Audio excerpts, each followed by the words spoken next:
Here we are in our beginnings of our new Bible study on the epistle to the Galatians, to the Romans. We did Galatians. I'm going back through my head. We finished Galatians last year, as well as that little skip and dance for a couple of weeks through all 25 verses of Jude.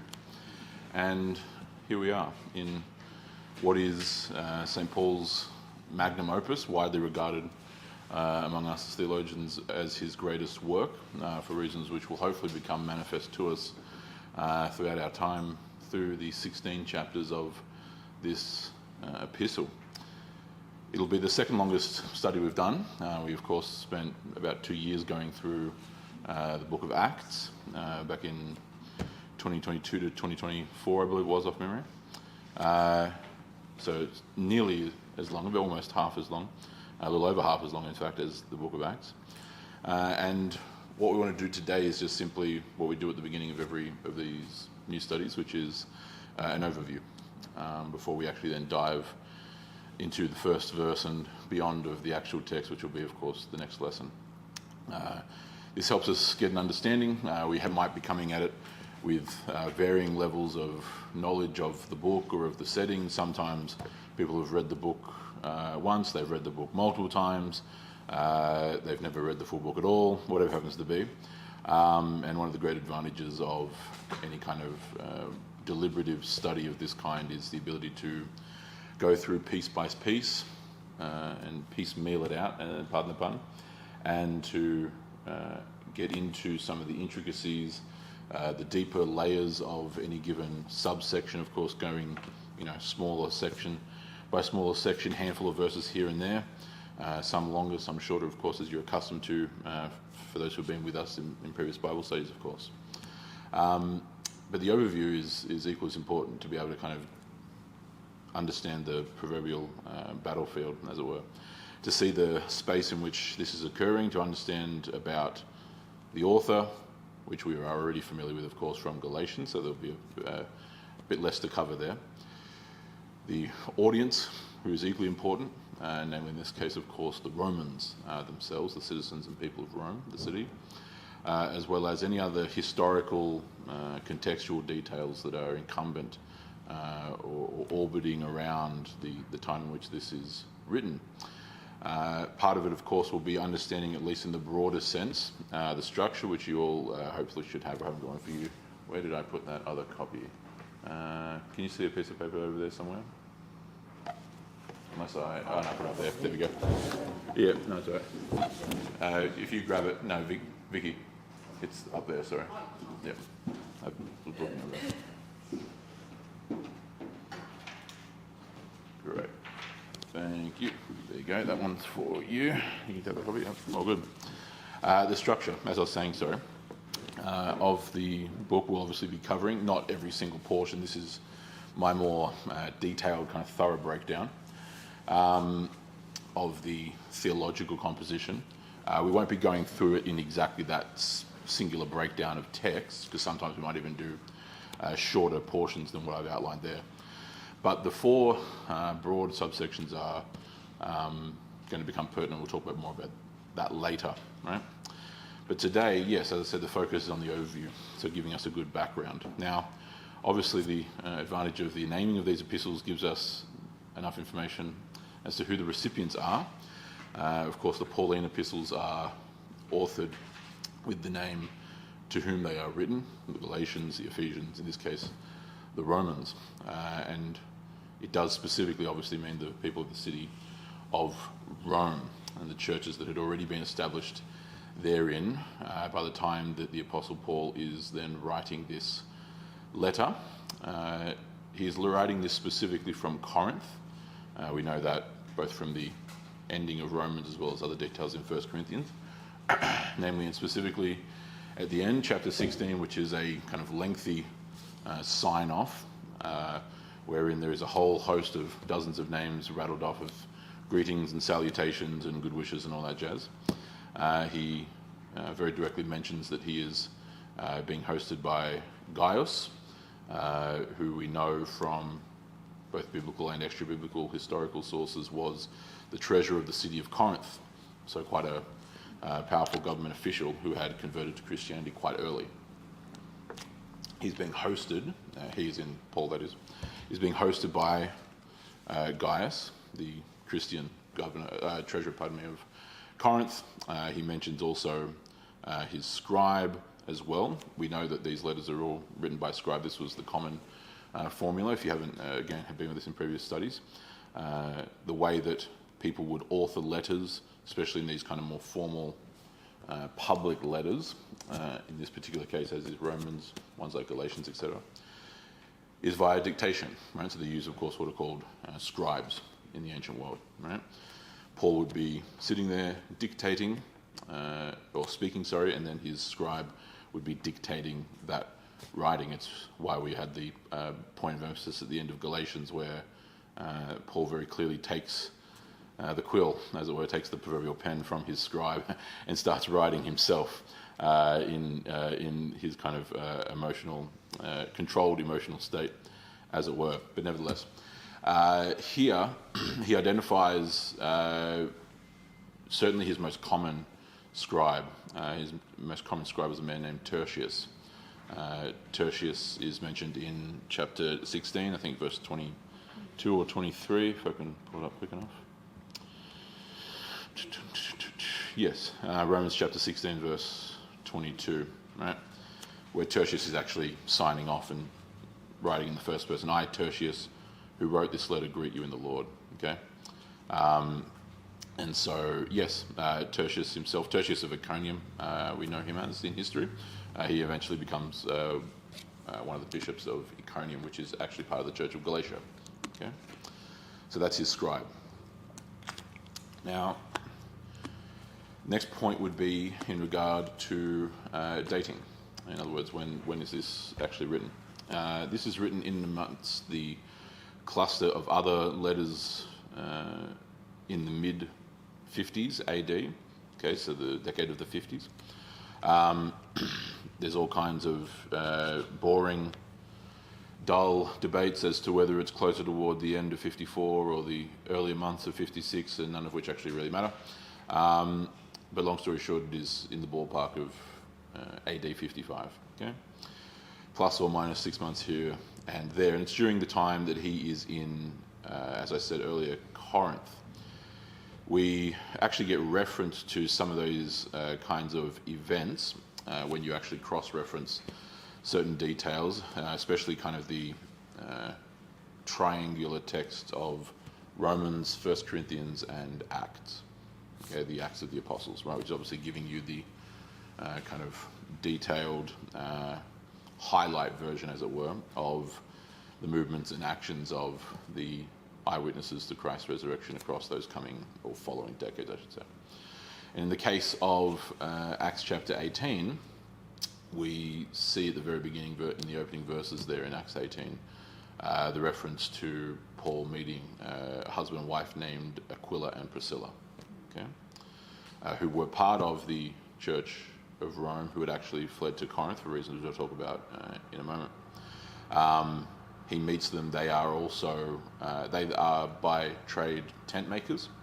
Paul has some skill in that in his own right, and so they link up in that way in Corinth, right? So there's this kind of interaction in the New Testament text between portions of Acts and 1 Corinthians and Romans that are going on that give kind of the jigsaw puzzle pieces to the context, if that makes sense. Yeah. Now, we're obviously going to cover chapter 16 when we get to it, but in one sense you could almost touch on chapter 16 in an introductory form, because so much of it is these greetings and salutations that give context to who is there and to the kind of people that are operating in the Church of Rome, right? The churches that form the diocese, as we might say, of Rome.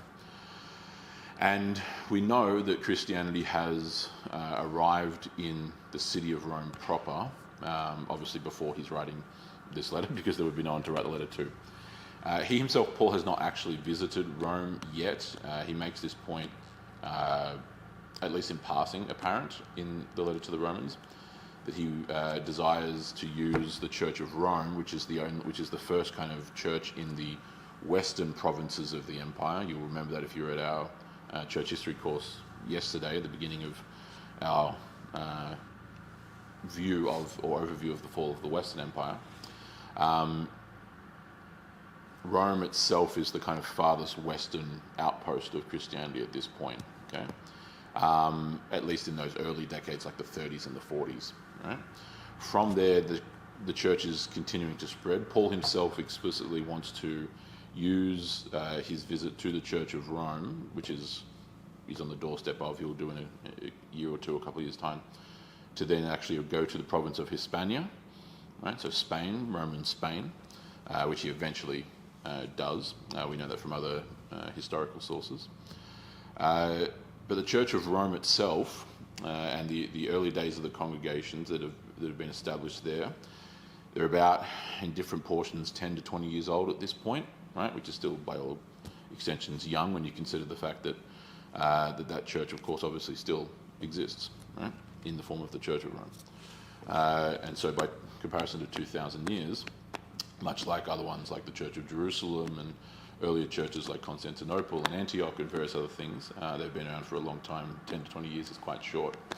But in this case, the significance of the Roman Church is already manifoldly apparent in the context of the first century in the Apostolic era, okay? Apart from the obvious fact that it is obviously the capital of the Roman Empire, right, which goes without saying, by virtue of its imperial significance, it also serves as naturally a hub, in one of the most significant hubs around the world, for people travelling to it or travelling from it. Of course, by these days, the phrase which comes to be known, "all roads lead to Rome," has already been long established. Okay, that was effectively true already by the days of the Republic. Okay, and it was especially true by this point. It would become even more true, especially into the early 2nd century, when Rome territorially reaches its height under the Emperor Trajan in 117. But in this particular case, the last of the major provinces to be established, like those in the far east toward Babylon, which they hold for a while, as I said, by the turn of the 2nd century, as well as perhaps more contextually interesting or intriguing for people like us, is that he is writing this letter in the wake of the establishment of the Roman province of Britannia, okay, Roman Britain, right? And there is direct connection to this very phenomenon that I'm referring to. The Romans invade the island of Great Britain, so England, Wales, Scotland, in 43 AD. It takes about 45 years to fully expand to what becomes the settled province of Britannia, which effectively covers modern-day England, Wales, and some portions of southern Scotland. In the lands of what used to be Northumbria, some of the places, if you're familiar with all of Scotland, the lands of Lothian, the lands of Cambria, St Andrews, Fife, etc., right? Where Hadrian's Wall would be eventually established to keep the Picts, the warriors of Scotland, out. That's significant because the very man who actually brought Christianity to the island of Great Britain was a member of the Church of Rome and is mentioned in Romans 16. Okay? Saint Aristobulus. Paul, in that lengthy list that I mentioned earlier of kind of greetings and hellos and salutations, the Christmas card list of Romans 16, he asked to give salutations to the household of Aristobulus. Okay? Aristobulus was the brother of Barnabas. Right? We're familiar with Barnabas from the book of Acts. Cypriot Jews, so ethnically Jewish, but born, raised, and Hellenistic Jews in the island of Cyprus, right, in the eastern Mediterranean. He is part of the foundation of the Church of Rome, one of its early leaders. He then gets sent from Rome to, by that point, the fairly newly established province of Britannia in AD 54. Right? So we know that because he's recorded as arriving, and Christianity arriving in Roman Britain in the last year of the reign of the Emperor Tiberius. And it was once thought that this was referring to the emperor that we call Tiberius now, who is the second of the Julio-Claudian dynasty. So Augustus, the famous Augustus, the adopted son of Julius Caesar, is the first emperor of Rome, as we think of it. Tiberius, whom we refer to as Tiberius, was the second. He's the emperor effectively from 14 AD to 37, right? So he's the emperor during the time of the Gospels. And it was often at one point contended that that was who must have been referred to, because of course we call him Tiberius, which would have made very little sense. Christianity would have had to have arrived in Rome in 37 AD, which is earlier than any of the churches really outside of Antioch were even established. So Antioch had barely been established by 37. But no, it's referring to another emperor of that dynasty who was also referred to as Tiberius, who we actually call Claudius. Okay, so this was Tiberius Claudius Caesar. Okay, we refer to him as Claudius to distinguish him from the other main Tiberius, who was the successor to Augustus. Right. The year of his death was 54 AD, and he's then succeeded by the infamous Nero Caesar. So 54 AD is the year in which Aristobulus, who again Paul greets in Romans 16, arrives with Christianity in Britain. Right? And so the centrality of, literally figuratively, of the Church of Rome has always been paramount and foundational to Christianity anywhere in what we would call Western or Northern Europe. Okay, just as the churches of the eastern provinces, as well as even the Church of Rome, has the Church of Jerusalem as its mother church, right? The church from which people are sent. The Church of Rome is the mother church of all of Western and Northern Europe, right? And the winding saga of contentions and disputations and theological disagreements that has prevailed in the last 500 to 1,000 years aside, if you are Christian from whose ancestors hail from basically anywhere in west or north of Italy, effectively, your ancestors and thereby you have become Christian at one point or another because of missionaries from Rome, right? Even with multiple missionary journeys at some times, speaking of the Roman province of Britannia, of course, Christianity arrives there in the 1st century, and that is the formation of Christianity in Britain and what we would more effectively call kind of the Church of England and those who have come from it. Rome then sends another famous mission called the Augustinian mission, or the Canterbury mission, and the establishment of the Archbishopric of Canterbury, which you might be familiar with if you have any Anglican background or interest. You've got multiple waves coming from the Church of Rome to various places. The Church of Rome itself served as the kind of staging ground by which the apostles and their successors would then go out amidst the various pagan tribes of Europe. Right? And so the significance of the Church of Rome, apart from again being the imperial capital and being the heart of Rome, certainly throughout much of its history, its significance to Christianity writ large is almost impossible to actually overstate. Okay? For that reason, the Apostle Paul, you could almost say tongue-in-cheek, not literally, takes this letter very seriously. Right? Of course, every letter is serious. But there is a particular structural interest that he clearly has in authoring this letter, based on the actual, as I say, structure, the framework, as well as the content that he fills therein. Okay. The reason why, or the prevailing reason, at least there's probably multiple reasons, but the prevailing reason as to why this has been rightly referred to as his magnum opus, his greatest work, is because, whilst not being a complete treatise on what we would call systematic theology, so systematic theology being kind of incumbent in the name, the systematization of Christian doctrine, of all the things that Christianity teaches and holds to, right?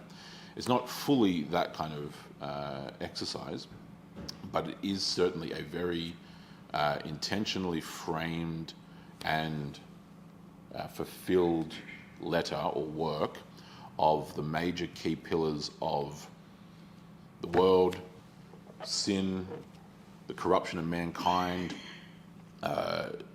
redemption, salvation, the person and work of Christ, like very substantial, weighty, meaty, foundational theological matters and philosophical concepts, if that makes sense, right?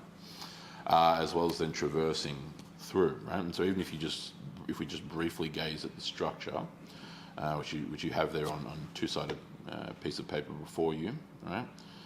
In the broadest sense, so that you understand the structure, the book of Romans, or the letter to the Romans, can be broadly categorized into 4 quarters, almost 4 exact quarters, in fact. 9 to 11 ends up being the breakdown, and 12 to 16, but almost 4 exact quarters. And they are chapters 1 to 4, 5 to 8, 9 to 11, and 12 to 16, which is of course the last chapter, right? And even if you just glance at the kind of subtitle next to each chapter breakdown, chapters 1 to 4, and I could not help but resist to use Roman numerals here, for obvious reasons,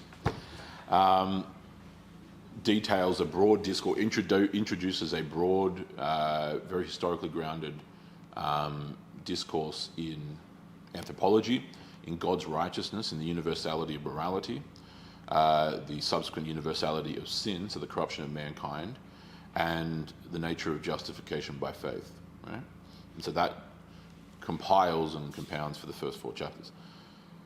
Chapters 5 through 8 then speaks of what I'm referring to as the new life, right? Referring to how mankind may achieve peace with God through union with Christ, okay? So this is now, those chapters are so centrally focused on discourse between a very deep comparison between Adam and Christ, so the first man through whom evil and subsequently death entered the world, and the one who came as the kind of last Adam, the finality of mankind, to redeem and to resolve that problem, etc., etc. Chapters 9 through 11 is where a very intriguing turn comes. It's on page 2 of those notes, where, for reasons which I'll explain in a moment, once I've got through this, the Apostle Paul anticipates a series of, it's not just one, it's really technically a series of objections, or at least queries of clarification, or queries of understanding, right? He is very intelligently precipitating those and answering them effectively before they've even responded, right? He does that through chapters 9 to 11, particularly around or concerning God's promises in the Old Testament and things of this nature. We certainly look forward to getting into that, right? Because that's the well, there's been plenty of Old Testament connections up to this point, but this is the most concerted kind of subsection of Old Testament reference or quotation or those such things, right? In fact, there's multiple times where he's just quoting whole portions and passages of the Old Testament. And then finally, the fourth and final quarter, or the fourth and final subsection, or section I should say, chapters 12 to 16, which is the practical application of everything that he's written through the first 11 chapters. Okay? So there's a distinct pragmatic or practical transition to application through those 5 chapters inclusive, right? So, with of course chapter 16 being the Christmas card list, as it were. So that's the broad structure of the work, okay? Think of it as four quarters of the book, right? 1 to 4, 5 to 8, 9 to 11, and 12 to 16, okay? Which will then break down obviously into our various subsections as we go piece by piece and get the full kind of picture therein. Now, I mentioned that portion about 9 to 11 and discourse about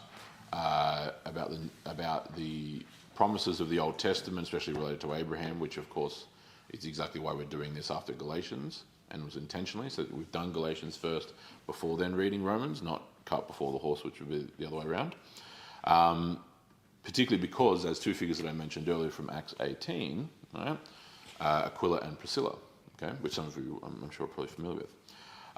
The reason why they ended up in Corinth at the time in which, of course, the Apostle Paul was there for about 18 months or so, roughly speaking, almost 2 years nearly, was because during the tail end of the reign of Claudius, okay, the Claudius Tiberius that I mentioned earlier, in AD 51, if my memory serves me correctly, there was an expulsion of Jews from the city of Rome itself. Okay, not quite sure exactly why or to what degree, or sorry, we kind of know why, but we're not sure exactly to what specific degree. Was it a complete and utter deportation? Was it merely a barring from certain key institutions? There's different sources historically, like from second century historians, like Roman historians, like Cassius Dio, for example, that I'm aware of. Others who have differing opinions from either near contemporary sources and the like. But either way, either through total decree of exile or just barring from certain institutions, there was an expulsion. Largely and basically because many of the Jewish rabbis and leaders in the city had by that point done kind of what they had done similarly we encounter in the Book of Acts, where their alliance with the Roman officials was a bit of cat and mouse game, always usually between the two.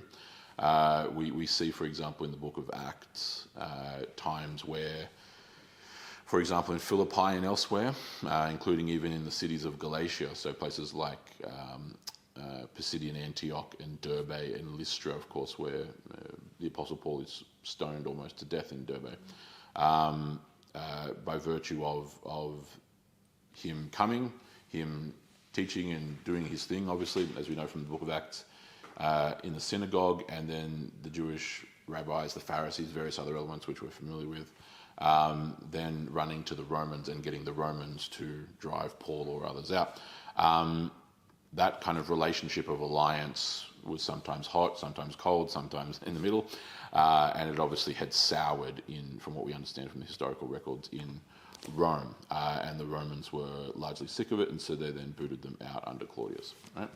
So that's how Priscilla and Aquila end up, right? And they're Christians, of course, at this time, but the Romans are not making this distinction yet. Right? Christianity at this point, this early on in the first century, is still simply regarded as kind of just another subsect, like the Pharisees or the Sadducees or the Zealots or the Sicarii, or these various different kind of Jewish groups in one form or another. That's the gigantic Roman imperial administrative machine has not yet made any meaningful distinction between these elements yet. And so even the Jewish Christians get booted too, right? So that's how he meets them. And that's how they end up there. And so what this had caused, though, they eventually are invited back in under Nero. So once, a couple of years later, obviously, after that expulsion, Emperor Claudius dies, 54 AD, succeeded by Nero. Nero then invites them back to Rome. And so what you've had this kind of rupturing that's occurred in the Church of Rome through no fault of their own, right? Members of their congregation have been forced into exile, many of whom ended up in, not exclusively, but many of whom ended up in Corinth, like Aquila and Priscilla, okay?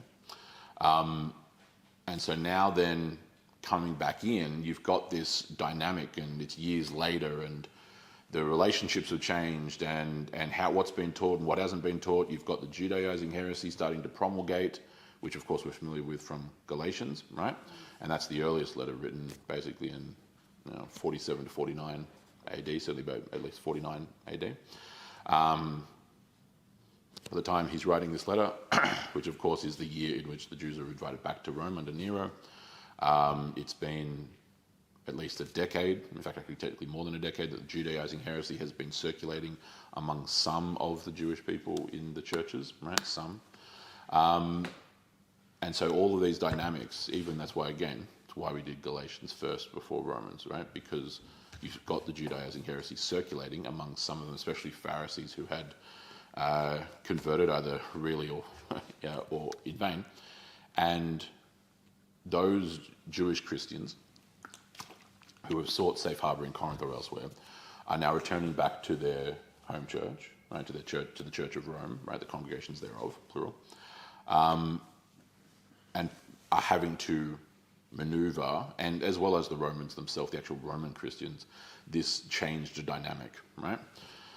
So that certainly is something which contextually is influencing definitely at least chapters 9 to 11, right?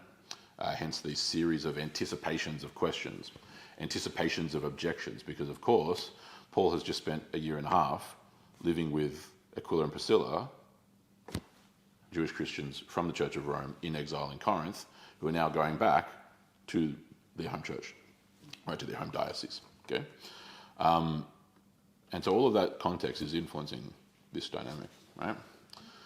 The final biggest piece, which I've left to the end because it's rather straightforward and almost self-evident, is the imperial significance of Rome itself, right? And so the deep, profound nature of this work, which is, whilst not being a literal treatise on systematic theology, is a systematic formulation of these doctrinal concepts and covering very big, heavy historical matters, philosophical, etc., is fitting of him writing a letter to the church that is in the proverbial belly of the beast, right, as it were, that is in the heart of Rome, right? Obviously, we know from not only Peter's writings in his epistles, but also perhaps much more importantly from the book of Revelation, especially the kind of latter half of it from chapters 12 onward, the great beast of this dragon, right, who has 7 heads, which represent 7 hills. It's very self-evident to John's readers what that's talking about. It's talking about the city set on 7 hills, which is Rome. Right? Rome is famous for being set on 7 hills. It was called the city of 7 hills for that reason. And so they are in, as I say, to use that phrase, the belly of the beast. Right? They are in the heart of the great grandeur of the Caput Mundi, the capital of the world, the Axis Mundi, at least in the political sense, right? The axis of the world. They are in the city in which the entire world revolves around.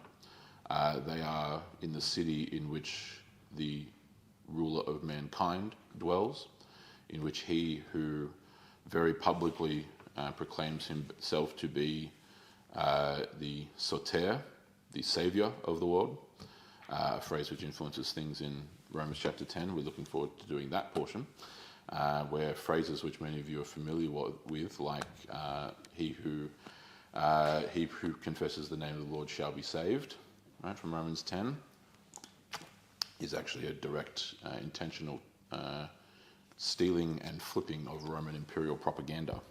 Right? Paul did not invent that sentence. So all these kinds of things, right? And so the significance of the city in which this apostolic church is founded is naturally, and as I said, almost self-evidently central to the overall construction and material substance of the letter. And so all of these are the kind of various different factors that are playing into not only the structure, as I said, but also then the specific content itself. More broadly beyond that, we'll then, anything that else could be said today will just simply kind of become apparent as we go through the text. Other figures which become relevant in and through that obviously will be all the way toward the end in chapter 16. There's no shortage of Old Testament references. I've already kind of covered that in part. We get one very early on, of course. We get famously the quotation from all the way back in Genesis chapter 12. The just or the righteous shall live by faith, the words of God to Abraham. Of course, then famously quoted again in chapter 1, verse 17 of Romans, as part of this broader discourse. Obviously, the subject matter, especially in the first 4 chapters, is very dense and heavy, because again, this work is designed to be the greatest and grandest explanation of the fulfillment of the Old Covenant, the nature of salvation, the very essence of what this English word we have, gospel, means, good news. Good news from what? Like good news in the face of what? The universal, namely the universal sin of mankind and the promulgation of evil in the world and the path of redemption out of therefrom, right? that is playing through all of this. And so the book of Romans is not just essential to the Pauline canon, right? So the letters of Paul. Obviously not even just to the New Testament, but really to the scriptures. Outside of the Gospels, if you were stuck, if it was one of these silly scenarios where you were stuck on a desert island, as people like to say, and you had one thing or another, then the book of Romans would be central and the first of choices, because there is no greater example of what largely the apostolic epistles are, right? Once you get outside the Gospels, you've really got four categories. You've got Gospels themselves, the Acts of the Apostles, which stands unique as a quite literally a sequel to the Gospels, right? It's a historical text, okay? Where Luke, the historian, is gathering eyewitness accounts from all the happenings and goings and toings and froings and so on around the world. So, Gospel, history, Acts, history, apostolic teaching, Paul, Peter, James, John, in terms of his three epistles at least, right? And Hebrews, Jude, okay? Etc., etc. And then the Revelation of John is the kind of that fourth category, right? The entire purpose of the apostolic epistles, of the teachings, the apostolic teachings, which is that third category, is effectively a commentary on the Gospels and the Old Testament. That's what they serve as. The entire primary purpose is ultimately to serve as explaining the Old Testament and the Gospels. Here's what this means, here's why this means that, blah, blah, blah, right? In various different ways applied to certain contextual circumstances, obviously.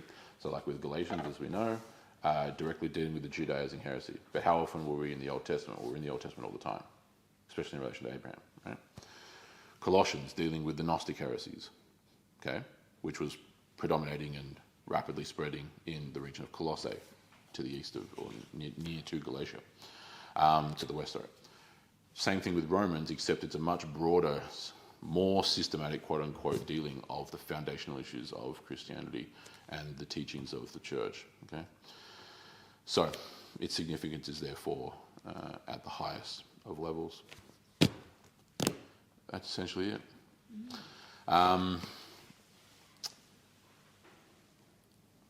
Any questions? Obviously, I'm probably sure there's not that many, but if there's anything that's blindingly obvious that you might have. Cool. So some of it's more about application of the gospel, like for us, like to look at the application of what.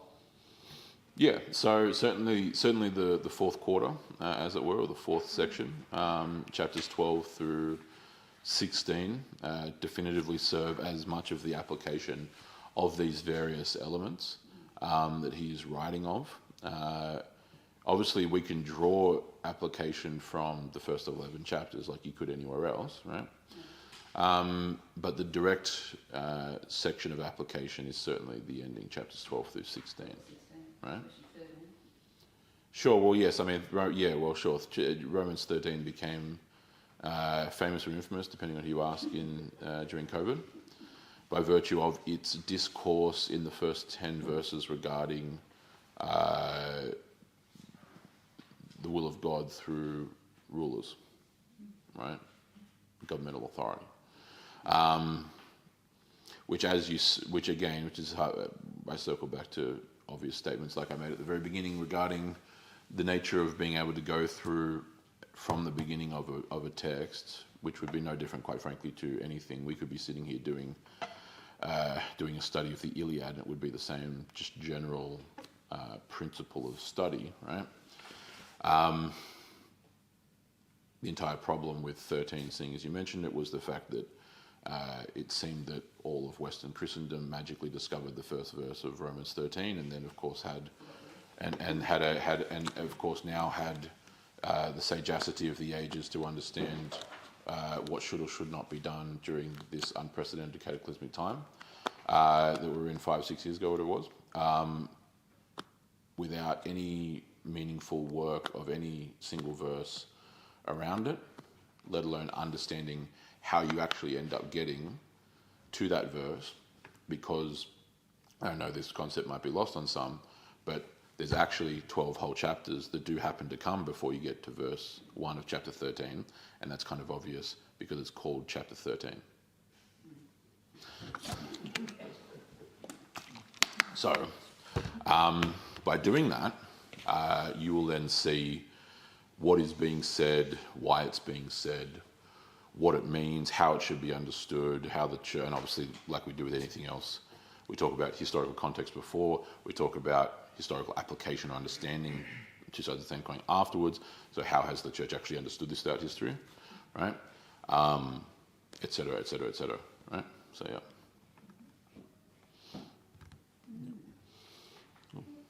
When were Christians called Christians? When did that term come in? So that term, so the first to be called Christians were those in the church of Antioch, and this is recorded in the Acts of the Apostles, in the book of Acts. This is effectively by, a handful of years after the resurrection, the resurrection ascension, right? And so they are referred to as Christians in the church of Antioch, and then from there everywhere else, obviously, but quite early on in the 30s, yeah. But in Rome it wasn't at that point? Oh no, they are. They are referred to Christians. Yeah. So what I was mentioning earlier was the fact that Rome, as the gigantic administrative imperial state, is not distinguishing at this point yet, and really won't make a meaningful distinction at the earliest until the destruction of Jerusalem, but really more until you get to the Flavian dynasty, which succeeds this dynasty by the time you get to the 90s AD. At least definitely by then. They're called Christians, and they're definitely referred to as Christians, or Nazarenes, same thing, obviously referring to Jesus of Nazareth. But they are, what I was mentioning earlier was that the Roman imperial state is not yet distinguishing Christianity from what we might anachronistically call Judaism. Yeah. Is what I'm saying. So the Christians are just another subsect in Roman view, alongside Pharisees, Sadducees, Sicarii, Zealots, blah blah blah. Yeah. Right. So yeah. So another Jewish sect, right? Because obviously early on, if you were to think of it kind of volumetrically, the volume of what percentage of total mass number of Christians are ethnically Jewish, or Greek, or Roman, or Celt, or Egyptian, or whatever, it's day one, very high Jewish, because obviously it starts in Jerusalem, right, which is cool. And then over time, those numbers then start adapting wherever you're talking about, right? So yeah. So that's why it's simply viewed that way. And it takes Rome a while to catch up on that information. On the ground, there's definitely a distinction between Christian and the religion of Judaism for sure, but I'm talking about the big 30,000-foot Roman view. Yeah.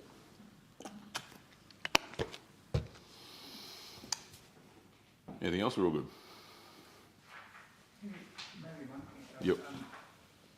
You may go into it later anyway, but in terms of language, this was obviously written in Greek and Yes. then sent to Rome. Yeah. So I know Greek was kind of administratively.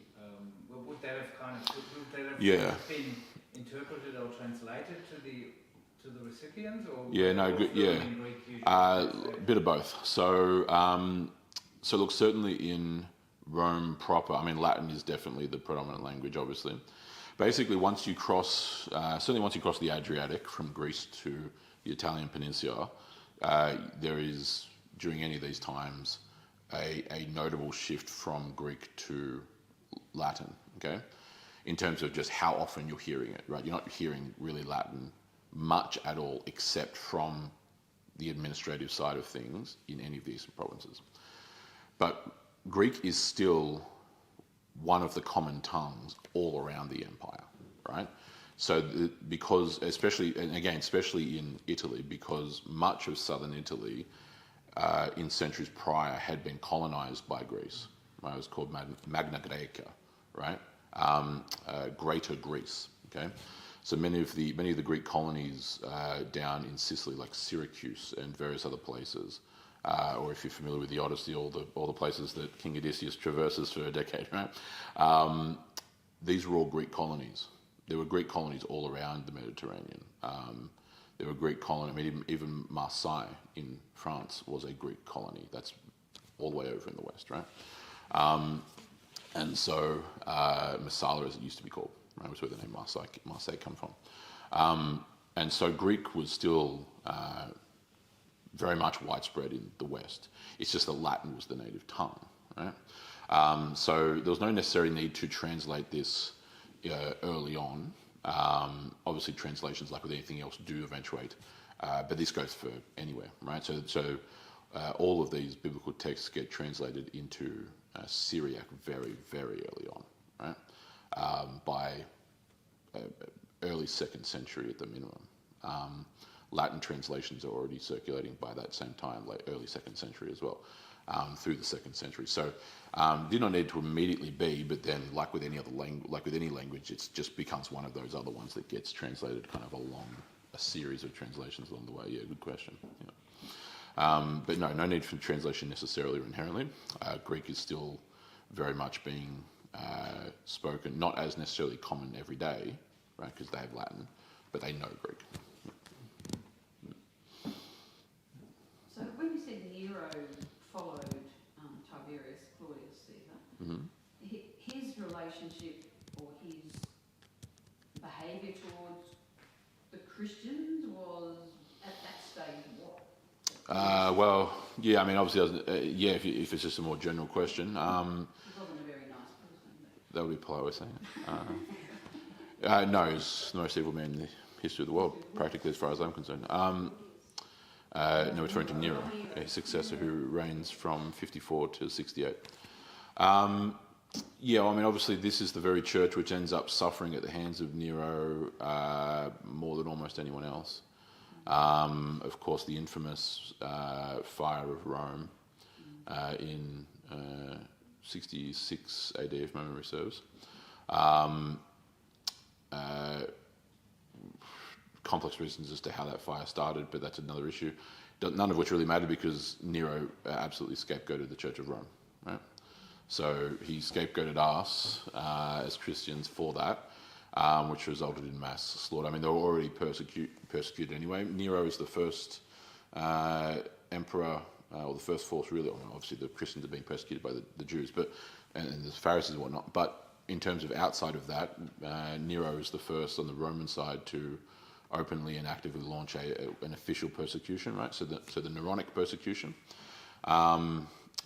especially of the 60s, is the first real imperial persecution of the church. It's the one that the Apostle Paul dies in, for example. It's actually the one in which almost pretty much all of the apostles die in, other than John, right? They are all dying in the Neronic persecution. Okay, and so. Thousands of Christians, realistically speaking, I mean, there is some debate, but thousands of Christians around the empire died during the Neronic persecution, including 11 of the 12 apostles. Infamous for the creation of what is called the Roman candle, the practice of form of execution of Christians by crucifying them and then setting them alight, right? He was famous, or again infamous, I should say, for lighting the path to his garden parties with that, right? With the burning corpses of Christians. Countless other things which tie into this, which, whilst not directly tied to anything we learn in the book of Romans, they do come up obviously in Revelation, again for fairly obvious reasons. But yeah, other horrid practices of torture and death of those in the Church of Rome. So the Church of Rome absolutely bore the lion's share, along with the churches of Asia Minor, so Ephesus, Pergamum, Thyatira, Philadelphia, et al., of the Neronic persecution. Those are the two big places. Rome, Asia Minor, the 7 churches, right, which is exactly who Revelation is written to, are the biggest bearers of the Neronic persecution, right? And so, that suffering begins early on for them. Right? Where did the Jews stand? on that subject. Well, look, certainly the Jewish leadership were in favour of it, at least for the bare minimum of the fact that it took Roman attention off of them, because of course this is during the time in which they have launched a revolution in the province of Judea, right, and the beginning and the outbreak of the Jewish-Roman War in 66 AD, right? And so that primary portion of persecution, which largely runs from, in the Neronic persecution, at least in a general sense, runs from 64 to 68 AD. It's those four. I mean, it's a bit around that, but it's at least principally those 4 years. And so, I mean, they had obviously, any attention that diverted away from that is what Josephus seems to indicate in his Antiquities, his historical work. And so they are making, they're making a distinction with Christians, as I was answering with Lisa's question earlier. Christians are a subsect, as it were, like a cult, if you want to think of it, a subsect or a cult of Judaism at the imperial view. So they're making distinctions between Christians and Pharisees and those things, just not as what the differences are in the broader religious sense yet. That kind of takes a number of decades longer. But yeah, alas. Well, that's when. I mean, we're in a different, not in Rome anymore at this point. But part of the fact that the distinction then starts to be drawn because the Church of Jerusalem flees Jerusalem famously beyond the hill to the hills of Pella, which is to the east, right? And they are spared by God, thankfully, from the fall of Jerusalem, right? And so now that distinction, that's where the Roman distinction starts to come in. But anyway, we're kind of getting off track. So, yep. All good? Anything else? Yep. In terms of just the kind of physical structure, was it like scattered through the city? Did they have a main building or kind of several? Great question. Certainly this early on, there's a couple of different ways that are going about, and this would go for any place. Churches were formed in their original context just for pure practical reasons in the Doma, the houses of its wealthiest members, right? Just purely for size sake, right? Rome at this point has a significant, a very significant portion of rented apartments, which of course do not make good for stacking a bunch of people in. There's a significant portion, obviously, especially among the plebeian class, right? But in the what we might retroactively now call, not that it was called this, but retroactively applying the English term townhouse, right? In the Roman villa, to use the more specific term, was plenty of meeting spaces. To give you an extremely oversimplified understanding of what that would be, you would come a Roman house. I may even actually bring out a graph for you if it's interesting enough. But you would come through into a Roman villa would be structured very architecturally precise. Right, it was a common architectural style, obviously, for the Romans. You would come in through a kind of opening foyer, and obviously the Christians would have changed all this. Roman pagans would then have actual cast faces of their ancestors. That was portions of their ancestral worship, right? So family members. You then come into the main kind of first lobby, if you want to think of it like that, where there are varying different rooms coming off of that, but it's the primary kind of meeting place, and the patriarch of the household, or the father, would have his office there, right? So if he's doing business, because business would be done at the front of the villa, he's having clients or he's having business partner, whatever it is, blah, blah, coming to that section. Behind that, in the same linear form, you would then have a large atrium, right? With a pool in the middle, garden, tree, open sunroof, right? Rain would come in through there and air, obviously, to aerate. And then off of that central atrium would be all of the kitchen at the very back, and living and dining rooms, so bedrooms and dining rooms. Tabulum, which is actually where we get the word table from, the room where the table is, where you sit to eat. Okay. The culinarium, which is where we get the word culinary from. Okay, the kitchen, right, etc., etc. That would be at the back, right? Various different bedrooms and dining rooms off of that. That would be the standard, and there's other rooms as well, but they're not really relevant here. That would be the standard construction of a Roman villa, certainly in the city. Different ones in the rural kind of estate in Tuscany or anywhere else, that would be a different shape again, to a degree, but that's certainly in the city of Rome what a normal Roman patrician villa would look like. And so meeting places abound plentifully in a Roman villa. They're in fact quite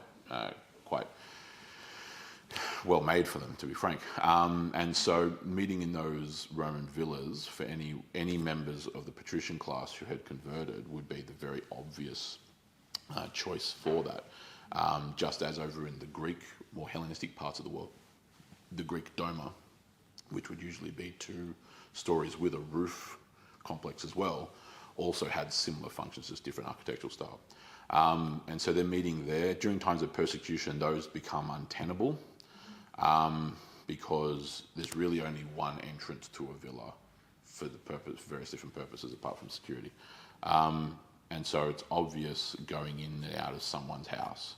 It's just, you can't just secretly, magically do that necessarily. I mean, you sort of can, but like not really. And so eventually, at various different points, not all the time, but during times of persecution, the Church of Rome would meet in the famous catacombs of Rome. Right? So there were massive catacombs, tunnels through Rome, obviously where the dead were buried. And so times of persecution, they would meet in the catacombs. And so they're surrounded, many of whom were their own people, were martyrs who had been killed during persecutions. And so they're conducting worship and liturgy, literally surrounded by the cloud of witnesses, in a sense, right? Surrounded by those who are family and friends who have been killed during various persecutions, like the Neronic persecution, or later on the Dacian persecution, the Diocletian persecution, etc., etc., etc.